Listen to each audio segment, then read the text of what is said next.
취임 후 첫 해외 방문길에 오른 박근혜 대통령이 4박 6일간의 방미 활동에 들어갔습니다. 민주당 김한길 대표는 변화를 위한 변화가 아니라 국민이 요구하는 변화를 하나하나 실천해 가겠다고 말했습니다. 남양유업 지역 직원의 욕설 파문이 불매운동과 주가 급락으로 비화되는 등 남양유업 사태가 일파만파로 번지고 있습니다.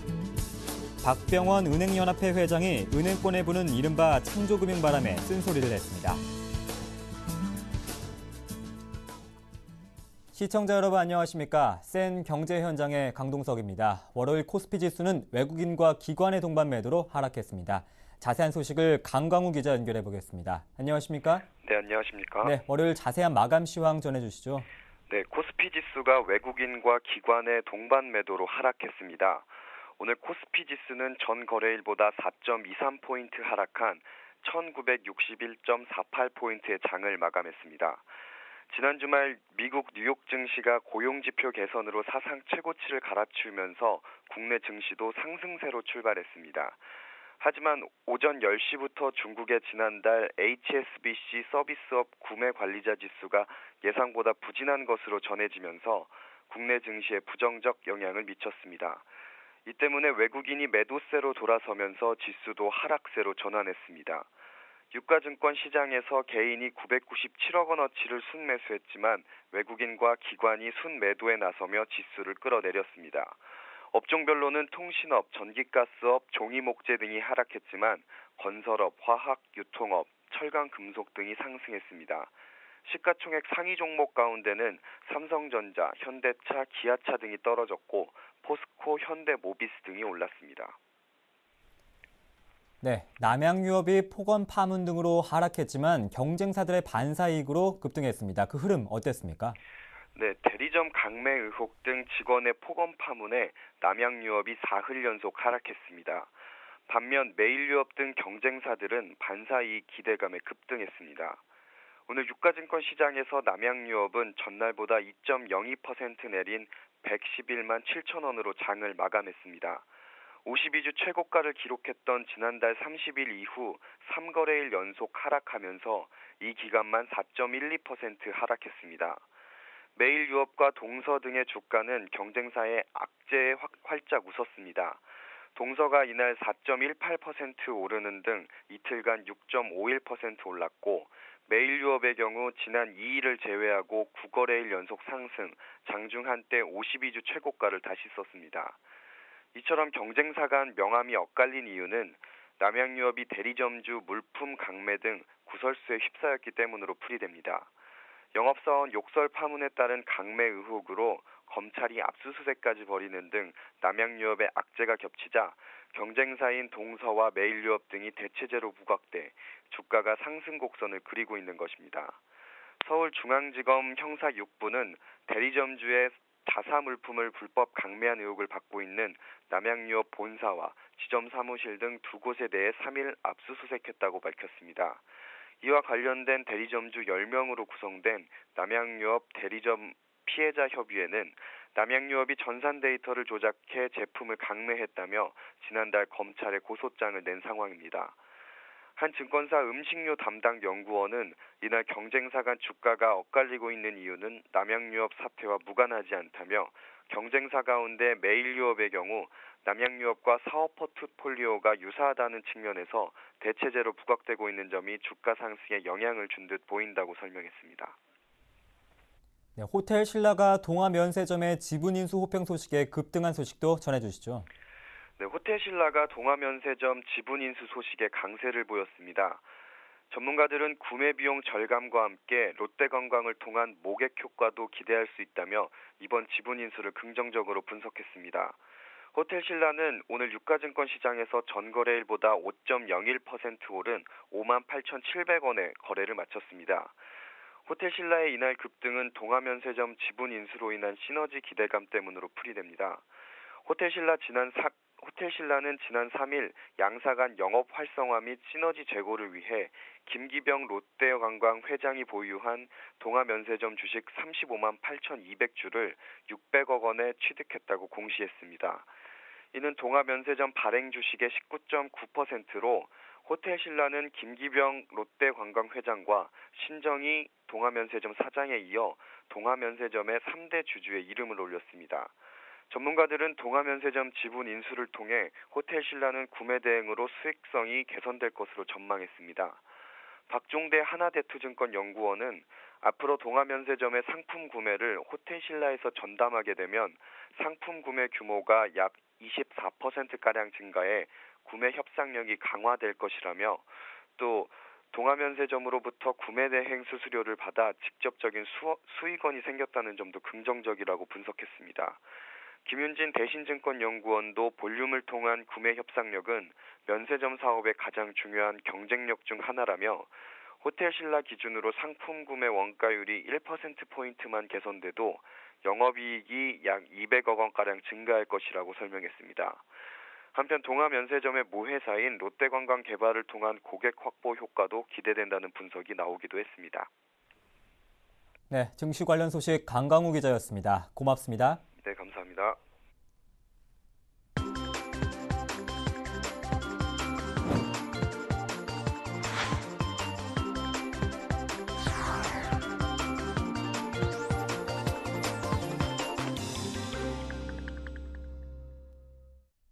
오늘의 주요 뉴스입니다.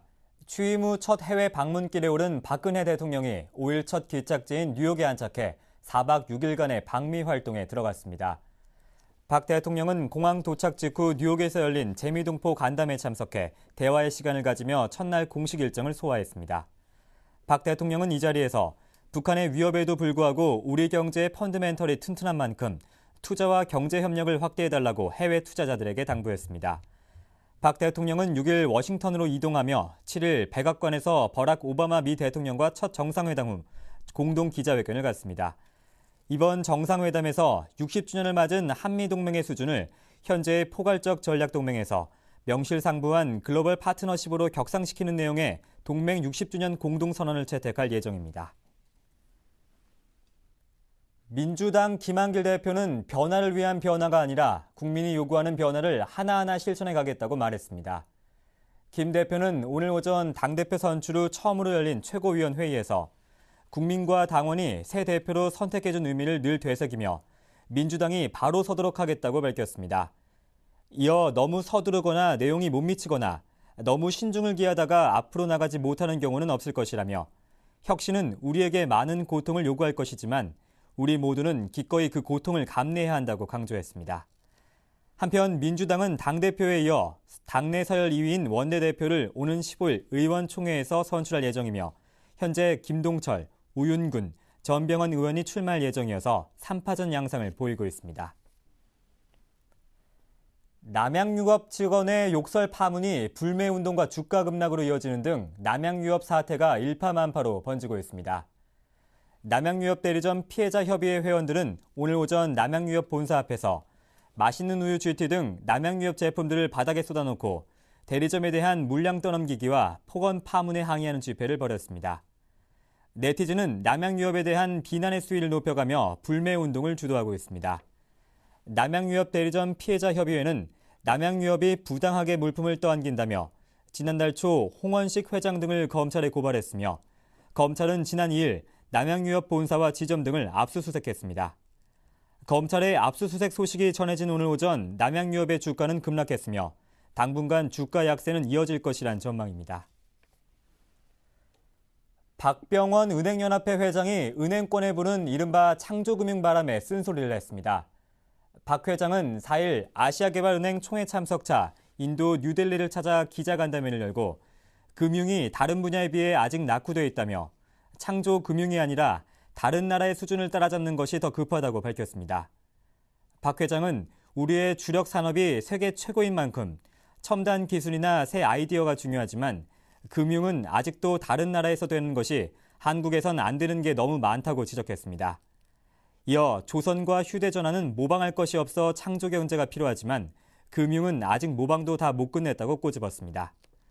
박병원 회장은 다른 나라를 따라잡는 데는 개방을 통해 남에게 배우는 것 이상 좋은 길이 없다며 창조금융을 외치기 전에 우리 금융시장의 문호를 더 활짝 열 필요가 있다고 강조했습니다. 금융공기업의 연봉이 한국 대표 기업인 삼성전자보다 24% 많은 것으로 조사됐습니다. 공공기관 통합경영정보 공개 시스템인 알리오 등에 따르면 금융위원회 산하 9개 금융공기업의 직원 평균 연봉은 지난해 8,700만 원이었습니다. 금융공기업은 기술신용보증기금과 신용보증기금, 예금보험공사, 코스콤, 한국거래소 등입니다. 금융공기업의 연봉은 삼성전자 직원의 평균 연봉인 7천만 원보다 24% 많았습니다. 특히 시내 직장 중에서도 최고로 거론되는 한국거래소 직원 714명의 평균 임금은 1억 1,400만 원으로 삼성전자보다 62% 많았습니다. 김용성 KDI 선임연구위원은 직업 안정성이 좋은데 임금까지 높다는 것은 경제학적으로 맞지 않다며 공공기관이 이런 요건을 갖추면 민간 부문에 우수한 인력이 갈 이유가 없어지는 만큼 동종업계와 임금 인상률 보조를 맞추는 것이 옳다고 지적했습니다. 자산운용업계에 재직 중인 펀드 매니저들이 한 회사에 근무하는 기간이 평균 5년에도 못 미치는 것으로 나타났습니다. 금융투자협회에 따르면 지난달 현재 54개 자산운용사에 소속된 펀드 매니저의 평균 근무 기간은 4년 7개월로 집계됐습니다. 프랭클린 템플턴 투신이 7년 3개월로 가장 길었고 하나 다올 자산운용은 6년 8개월, 도이치 자산운용은 6년 6개월 등의 순이었습니다. 반면 코스모 자산운용은 평균 재직기간이 8개월에 불과했으며 흥국 자산운용은 1년, 현대 인베스트먼트 자산운용은 1년 2개월에 그쳤습니다. 한편 전체 펀드 매니저 수는 608명으로 한 개사당 평균 11.26명이 재직 중인 것으로 나타났으며 펀드 매니저들의 평균 경력은 7년, 1인당 펀드 수는 5개였습니다. 앞으로 상장사 경영진들의 횡령과 배임, 경제 관련 전과를 공개할 예정이라고 합니다. 자세한 소식을 서울경제신문 조민규 기자 연결해 보겠습니다. 안녕하십니까? 안녕하세요. 네, 투자자 입장에서는 희소식이지만 인권 침해가 다소 있어 보입니다. 자세한 내용 전해주시겠습니까? 네. 금융위원회가 상장사 경영진의 전과 내역을 의무공시사항으로 지정하는 방안을 추진하는 것으로 확인됐습니다. 이는 지난해 2월 감사원의 지적사항에 대한 조치로 금융위는 지난해 말 자본시장연구원에 의뢰해 관련 내용에 대한 연구 용역을 끝냈습니다. 경영진의 전과 내역이 의무공시사항으로 지정되면 앞으로 상장사들은 관련 내용을 사업보고서나 분기보고서 등 정기보고서에 기재해야 합니다. 공시사항으로는 횡령 배임은 물론 내부자 거래와 시세조종, 부정거래 등 자본시장법상 불공정 거래 관련 전과와 함께 파산 전력도 포함될 것으로 전망됩니다. 경영진의 경제 관련 전과 기록을 알리도록 한 배경과 또 기대 효과는 어떻습니까? 네, 경영진의 전과 전력을 공개하게 되면 투자자에게 중요한 투자 정보가 될 것으로 기대됩니다. 현재 횡령 배임 사건이 발생하면 한국거래소에 수시 공시하도록 되어 있습니다. 그러나 해당 임원이 다른 회사로 이동할 경우에는 투자자는 과거 전력을 알 길이 없습니다. 또 금융감독원의 권고사항으로 사업보고서에 경영진의 범죄 사실을 알리도록 되어 있지만 이는 가이드라인일 뿐 의무적으로 행해야 하는 것은 아니어서 유명무실한 상황입니다. 학계의 한 관계자는 횡령 배임의 경우 재범률이 높아 투자한 상장사에 관련 범죄를 저지른 경영진이 있는지 여부는 투자 판단에 매우 중요한 요소 중 하나라며 경영진의 경제범죄 관련 사항이 의무공시사항으로 지정되면 투자자 보호 효과가 클 것이라고 말했습니다. 네, 그렇다면 해외에서 특히 선진국들은 어떻게 규정하고 있습니까? 네, 증시 선진국들은 이미 오래전부터 투자자 보호를 위해 범죄 전력 공시 제도를 도입하고 있습니다. 미국의 경우 증권거래위원회 SEC 규칙에 따라 집행임원과 대주주 등 이사회 구성원이 증권거래법을 위반하면 상장사는 수시 공시로 투자자에게 알려야 합니다. 또 이후 연간 보고서에서는 전체 임원 등의 전과 사실을 추가로 공개해야 합니다. 현재 우리나라를 제외한 OECD 회원국 모두가 경영진의 범죄 전력을 의무공시사항으로 규정하고 있습니다. 또 홍콩과 싱가포르도 이사와 대주주, 집행임원의 전과 사실을 법정 공시사항으로 지정하고 있습니다. 네, 전과 기록 공개로 인권을 침해할 수 있다는 우려가 나오고 있습니다. 재계의 입장은 어떻습니까? 네, 상장사 임원의 범죄 전력 공개가 제도로 도입되기까지는 넘어야 할 산이 있습니다. 우선 거론되고 있는 부분이 인권 문제인데요.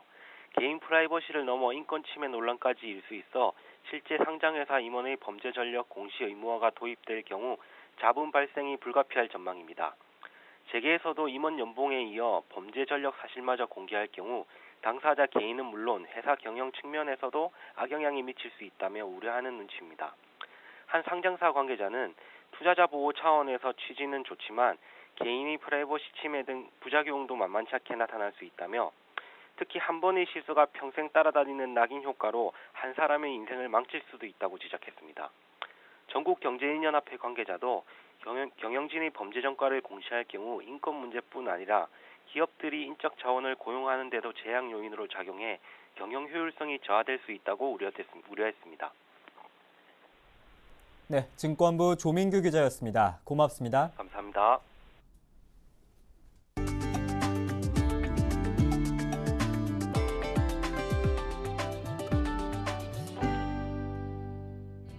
현대중공업이 세계 최대인 18,400TU급 초대형 컨테이너선을 수주했습니다. 현대중공업은 오늘 중국 상하이에서 차이나 쇼핑 컨테이너 라인사와 18,400TU급 컨테이너선 5척에 대한 수주 계약을 맺었습니다. 금액으로는 7억 달러 규모입니다. 수주한 컨테이너선은 길이 400m, 폭 58.6m, 높이 30.5m 규모로 축구장 4배 크기이며 2014년 하반기부터 한 척씩 선주사에 인도될 예정입니다. 현대중공업 관계자는 이번 수주로 세계 최대 컨테이너선 수주 기록도 보유하게 됐다고 말했습니다. LG전자 IPS 모니터가 사진 전문가들이 뽑은 세계 최고의 모니터로 선정됐습니다. LG전자는 그래픽 전문가용 모니터인 27EA832, TIPA에서 주는 모니터 부문 최고상인 베스트 포터 모니터를 수상했다고 밝혔습니다. TIPA는 세계 최고 권위의 카메라 영상 전문지 편집장들의 단체로 매년 혁신성, 첨단 기술, 디자인, 사용자 편의성 등을 평가해 최우수 제품을 선정합니다.